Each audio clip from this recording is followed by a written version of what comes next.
gente, mi nombre es Valentina Ortiz, bienvenidos nuevamente a mi canal de horror y hoy en el tercer round, que no sé exactamente en qué orden se van a subir, del Festival de Doma 2025, que a partir de ahora va a tener lugar cada vez que Milei vaya a Davos. Vamos a estar contestándole a Lucía Cámpora. Lucía Cámpora, la ex legisladora de la ciudad de Buenos Aires y sobrina nieta de Cámpora. Sí, ese Cámpora. Héctor José Cámpora. Como les conté en los anteriores videos, de momento tenemos agendado, y probablemente muchos de ellos ya los han visto subidos al canal, la doma Flor Freijó, que intentaba explicarle a su ingenua audiencia por qué supuestamente el tipo penal de femicidio era tan importante y una herramienta fundamental, y la doma La Yegua Madre, que mal sonó eso, la expresidente y vicepresidente de la Nación, Cristina Fernández de Kirchner. En los próximos días también van a tener otro video especialmente dedicado a Sol Despeinada, que desde que Milei estuvo en Davos se hizo adicta a los carruseles de Instagram, y uno que va a ir aparte, del que no les voy a adelantar demasiado, pero que va a ser una autopsia letal a la ESI. Así que si no se quieren perder nada del resto del Festival de Doma, entrada libre y gratuita a través de YouTube, lo único que tienen que hacer es suscribirse a este canal y activar todas las notificaciones. Y además, por las dudas, teniendo en cuenta que YouTube es bastante arbitrario en la forma en la que decide o no notificar un video nuevo, acá abajo en la descripción y también en el comentario fijado van a poder encontrar el enlace a mi servidor de Discord, donde tengo una sección específicamente de notificaciones, y a mi canal de Telegram, donde también notifico los nuevos videos. Así que ahora sí, agarren sus pochoclos, por ahí debe haber alguien vendiendo panchos. Arranquemos con el episodio de hoy. Lu Cámpora, que no sé muy bien de qué vive ahora, empieza diciendo: pensé bastante qué sumar sobre los dichos de Milei en Davos. Nada, no sumes nada, Lu, no sumes nada, no hay que sumar nada, no tenés nada que sumar. Porque, coincidiremos, nada que ocurra en redes nos parece suficiente, y por eso mejor empezamos a pensar cómo reventamos las calles del 8M. Estoy ansiosa de estar ahí para preguntarles cosas. En cualquier caso, pretendo menos indignarme que esforzarme en que no convenzan a nadie. La gente ya está convencida, Lu, con estas falacias misóginas del poder. Así que primero vamos con esto: 5 argumentos para que no convenzan a tu vecino de que suena machista pero tiene un punto, apelando tanto a datos como a sentido común. Lu, te tengo una horrible noticia, te voy a contestar, así que si llegaste a no convencer a un vecino de que suena machista pero tiene un punto, acá vengo yo a demostrar cómo no suena machista pero sí tiene un punto. Primera falacia: si uno mata a la mujer se llama femicidio, y eso conlleva una pena más grave que si uno mata a un hombre solo por el sexo de la víctima. Esto es lisa y llanamente incorrecto, y se deduce de una lectura sencilla del Código Penal. No es cierto que la pena sea más grave si matas a una mujer que si matas a un hombre. La pena por homicidio es la misma. Sí, Lu, la pena por homicidio, no la pena por femicidio. Nos entendemos, ¿no? Ya estás empezando mal. No aumenta la pena por el género de la víctima, sino por las causas que motivaron el crimen. A ver, esto en la teoría suena fantástico, suena fabuloso. En la práctica, sencillamente no ocurre. Seguimos leyendo. Si la mató porque era mujer, o sea, en un contexto de violencia en razón del género. A ver, pará. Tenés que parar. Empecemos por lo básico. Vayámonos a las definiciones de los organismos internacionales como ONU Mujeres. Ni siquiera te voy a poner uno que sea medianamente imparcial. Vamos a hablar de ONU Mujeres. ONU Mujeres define la violencia de género no como la violencia contra una mujer porque era mujer, sino como la violencia que se da por un motivo de género. Y reconoce incluso, repito, ONU Mujeres, que la violencia de género la pueden sufrir hombres, mujeres, niños y niñas. Así que si pretendés justificar el tipo penal de femicidio con la violencia en razón del género, entonces también se podría emplear para un homicidio contra un hombre por el hecho de ser hombre. Si tenemos en cuenta que los hombres son las principales víctimas de homicidio, las principales víctimas de agresiones en la vía pública, las principales víctimas de muertes en accidentes laborales, porque solo los hombres desempeñan trabajos peligrosos y penosos, entonces deberíamos considerar esas como violencia en razón del género. No te agarres a eso, Lu, porque salís perdiendo. Pero ¿saben lo que ocurre? Que ni siquiera esto se da así en el plano de la realidad. Aunque en el papel suena muy bonito considerar que el femicidio únicamente se cataloga como tal, cuando existe una profunda y extensa pericia que permita deducir que la violencia letal en el caso de los femicidios, fue en razón del sexo, en razón del género, en el plano de la realidad se han catalogado como femicidio causas que no han sido juzgadas, causas donde ni siquiera se conoce a ciencia cierta quién fue el agresor, e incluso causas con homicidio en ocasión de robo contra mujeres. Pero es que vamos a más. Tenemos el tipo del femicidio vinculado, donde se contabilizan como femicidios la muerte de hombres. Y aunque lo vas a justificar diciendo que bueno, que esos hombres fueron asesinados en el contexto en el que fueron asesinados porque estaban vinculados a una mujer víctima de violencia de género, te invito, Lu, a que hagas un profundo escrutinio de todas las causas que han sido catalogadas como femicidios vinculados y vas a descubrir lo mismo que descubrí yo, que en la mayoría de ellos no existía ni está documentada una relación de violencia de género probada entre la mujer y el sujeto que comete el crimen. En cualquier país medianamente decente, que da la casualidad de que no es el nuestro, previo a la figura penal de femicidio que algunos países lamentablemente tienen y otros por suerte no, existía, así como el agravante de vínculo, el agravante de sexo, el agravante de género, que sí era aplicable tanto a hombres como a mujeres y que sí requería que esta motivación de sexo fuera probada y no solo supuesta. La violencia es multicausal y mientras que con los homicidios hacia hombres nos es muy fácil comprender esto, pareciera que existe una incapacidad cognitiva de reconocer la multicausalidad en cualquier caso de violencia ejercida contra una mujer. Continuamos leyendo. ¿Por qué en algún momento alguien incorporó este causal en el Código Penal?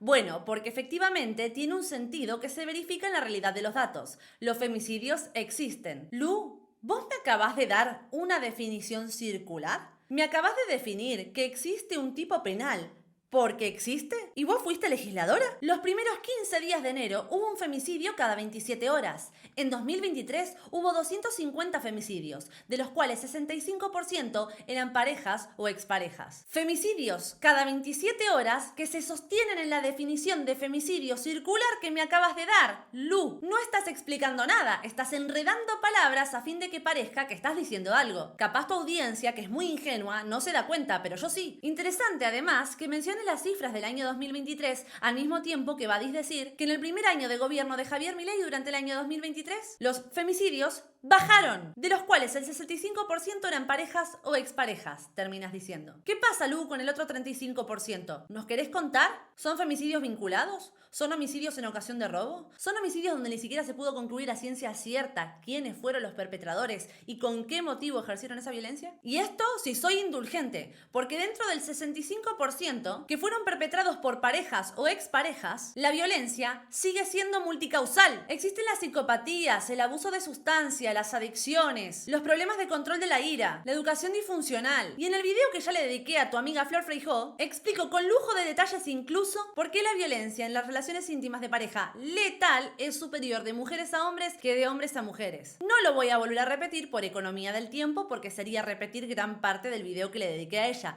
Así que si te interesa, Lu, o si le interesa a cualquier persona de la audiencia que esté viendo este video, les recomiendo que entren a mi canal apretando acá abajito en mi nombre cuando termine este video y busquen el video que le dediqué a Flor Freijó. Les aseguro que del tema femicidios no les va a quedar ninguna duda porque lo abordé todo. Pero también en el Código Penal hay causales que no tienen relación con el género. Entre otras, aumenta la pena por homicidio con odio religioso, racial o identidad sexual, etc. Por ejemplo, si una mujer mata a un hombre homosexual porque odia que sea gay y lo justifica aduciendo que la homosexualidad es una enfermedad porque lo dijo el presidente de la nación, va a recibir la misma pena que un femicida. Me encanta el ejemplo irrisorio, pero me encanta el ejemplo que diste porque nos va a servir para ilustrar cómo funciona un agravante bien utilizado. Si una mujer mata a un homosexual porque odia que sea gay y abiertamente ella lo confiesa y lo justifica diciendo, mirá, lo maté porque odio que este tipo sea gay y porque considero que la homosexualidad es una enfermedad porque lo dijo el presidente de la nación. No lo dijo, pero bueno, al margen. Ahí tenés un agravante que ha sido claramente demostrado. Para que un agravante de sexo sea bien implementado y con el mismo nivel de flagrancia y confesión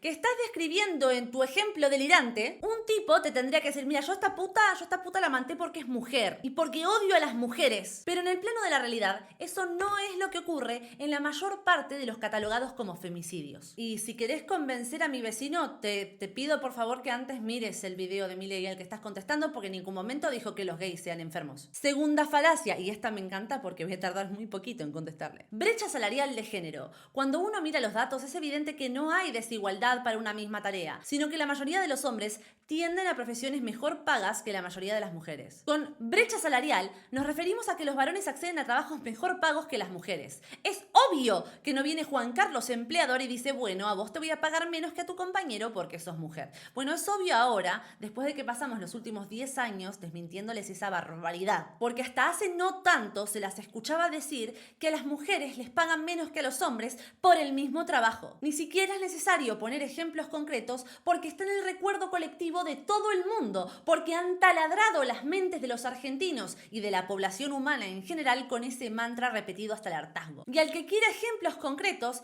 que meta esa frase textual en Google y se los va a encontrar de a millones. Lo de que las mujeres cobran menos que los hombres por el mismo trabajo se convirtió en una mentira tan extensamente desmontada y rebatida que no pueden seguir abanderándola sin que venga literalmente cualquiera y les demuestre que es mentira. Pero también es obvio que a la hora de elegir a quién contratar tiende a postergar a la mujer si piensa que va a tener que ocuparse más de los hijos y que eso le va a sacar tiempo de laburo. A ver, tu lógica está fallando desde el principio, porque si cualquier mujer se postula un trabajo que tiene que trabajar, decirte, de lunes a viernes de 8 a 6 de la tarde, está comprometiéndose y demostrando disponibilidad para ese trabajo, para cumplir con esas horas. En un trabajo en relación de dependencia, nadie va y elige cuándo y cuántas horas quiere trabajar. Esa decisión la tomás antes, a la hora de postularte, donde las mujeres tienden a postularse a trabajos part-time a partir de que tienen su primer hijo o a trabajos con una flexibilidad horaria mayor, lo cual repercute en los ingresos que se ofrecen a cambio. Entonces, efectivamente las pelotas. No es que los hombres tienden a profesiones mejor pagas, sino que tienden a acceder más fácilmente. ¿Y por qué las mujeres son mayoría en prácticamente todos los campos de estudios, menos en las ingenierías, por ejemplo, que se pagan bastante bien? Hay una brecha entre las oportunidades de una mujer y de un varón de acceder al mismo puesto de trabajo,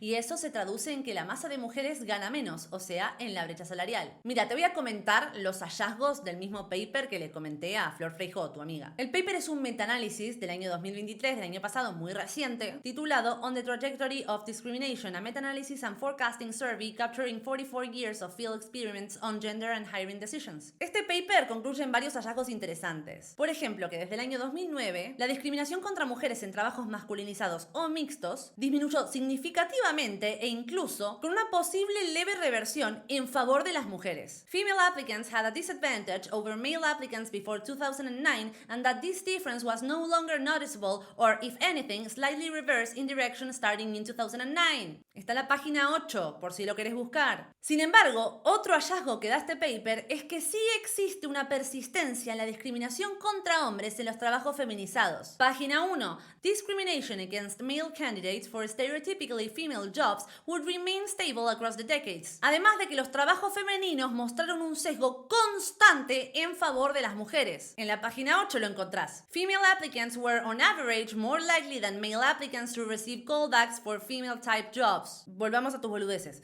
En Argentina se calcula que los varones ganan un 27% más y en el sector público supuestamente subvertido y cooptado por la agenda woke, veamos un ejemplo que a mí me molesta especialmente. En las facultades de Derecho la cantidad de estudiantes mujeres superan ampliamente la cantidad de estudiantes varones. Sin embargo, la cantidad de jueces varones supera ampliamente la cantidad de juezas mujeres. Bueno, vamos por partes. Si te queda alguna duda sobre la brecha salarial, es llamativo que digas todo esto porque el año pasado, en el último discurso de Milei en Davos, han tenido ustedes la mala suerte de que poquitos días más tarde le dieran el Nobel de Economía a Claudia Goldin por haber evidenciado en sus investigaciones exactamente lo puto mismo que Milei explicó sobre la brecha salarial. Tengo un video de eso.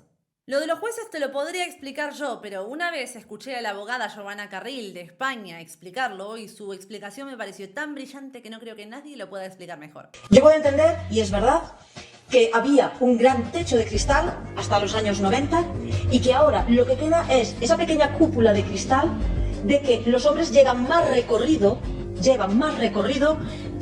que nosotras. Es decir, si hay 10.000 hombres jueces con 70 años, pues seguramente de esa edad había 100 mujeres juezas. Pero cuando la gente de mi generación, donde por cierto, en la última promoción de jueces había más mujeres que hombres, que lleva varios años en eso. ese techo de cristal será inexistente. Pero aparte, yo que me dediqué un tiempo al mercantil y trabajé para una gran empresa, voy a contar lo que pasaba, y no solo desde mi caso personal, era una multinacional con más de 1000 trabajadores. Sí que es verdad que había más hombres ejecutivos que mujeres, es verdad, pero también es verdad que el 60% de las mujeres, sobre todo las que tenían hijos, tenían reducción de jornada, con lo cual de ese porcentaje se le sumaban, no recuerdo cuántas, pero eran muchas, que a la pregunta de la empresa, ¿tiene disponibilidad para viajar?, decían no. Los hombres a esa pregunta contestaban sí. Yo fui una de las que contesté sí, ¿vale? Y llegué a ser una ejecutiva de primer nivel. Lo mismo que un hombre, cobraba lo mismo que un hombre, pero también hacía lo mismo que un hombre. ¿Qué me costó eso? Me costó lo mismo que lleva generaciones costándoos a los hombres. Me he perdido fiestas de cumpleaños de mis hijos, me he perdido fiestas de Navidad de mis hijos, me he perdido todas las meriendas y todas las comidas de mis hijos e infinidad de cenas. Y tuve que apostar. Cogí esa opción. Lo que no está bien es la gente que toma la opción en la casilla de no y luego se queja, hay un techo de cristal. No, mi madre tuvo un techo de cristal.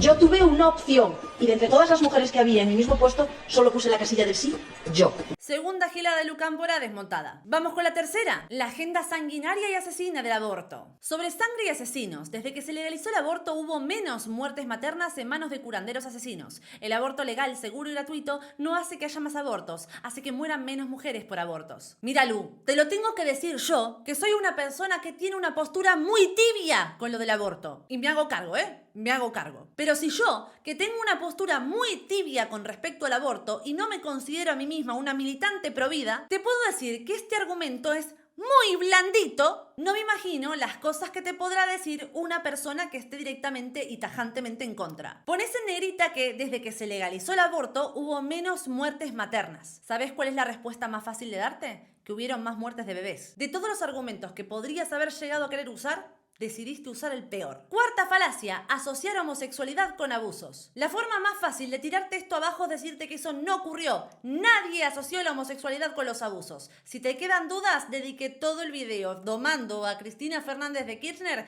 a demostrar eso. Así que acá no me voy a parar ni un minuto. Quinta falacia, en sus versiones más extremas, la ideología de género constituye lisa y llanamente abuso infantil. Especial hincapié a las partes de más extremas y a la palabra ideología. La respuesta de Lucámpora es, solo un dato, 3 de cada 10 niños que sufrieron abusos sexuales pudieron denunciarlo gracias a las clases de educación sexual integral. O sea que 7 de cada 10 niños que sufrieron abusos sexuales, no. Lástima que no tenemos estadísticas oficiales de los daños que produjo la ESI y de los abusos que se cometieron en nombre de la ESI y en amor a su cumplimiento. Al principio del video les comenté que próximamente, probablemente la semana que viene, se viene un video específicamente mostrando en una escalada hasta el delirio y lo más obsceno, lo que supone, lo que ha supuesto y lo que sigue suponiendo la educación sexual integral, con casos reales y comprobables. Y invito a cualquiera a estar muy atento a ese video que voy a subir y a que cualquiera que crea que algo de lo que digo no es cierto,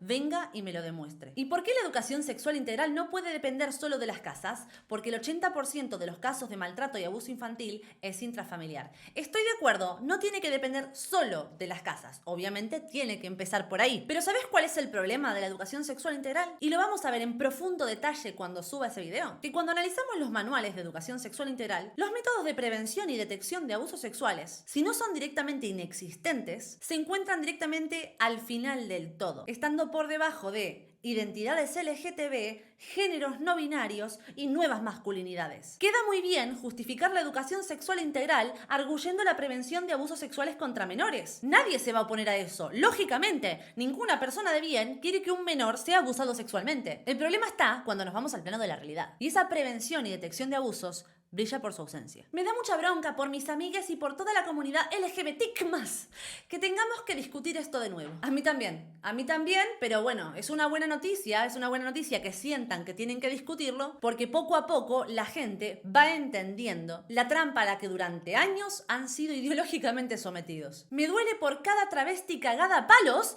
que hoy corre más peligro cuando camina por la calle porque tenemos un presidente que con sus discursos legitima la violencia. Yo no me debería reír acá, pero ya me estoy riendo. Chicos, ¿alguien me puede decir en qué momento del discurso de Milei dijo salgan a pegarle a travestis? Y poca bola le han dado a todos los travestis golpeados que han habido durante la gestión de Alberto Fernández. O no hay que irse a travestis golpeados, ya saben a qué me refiero. ¡No hay más! Es esto, así que gente, ojalá hayan disfrutado de este Festival de Doma Clásica 2025. Recuerden suscribirse y abrir la cajita de descripción porque ahí hay sorpresitas, una caja sorpresa, bien. Los amo, cabeza de pollo. A ver, vamos de vuelta. Hay un mosquito ahí que me está un poco acechando, por eso estoy... Hijo de puta. Culeado de mierda. Me va a picar, ese me va a picar.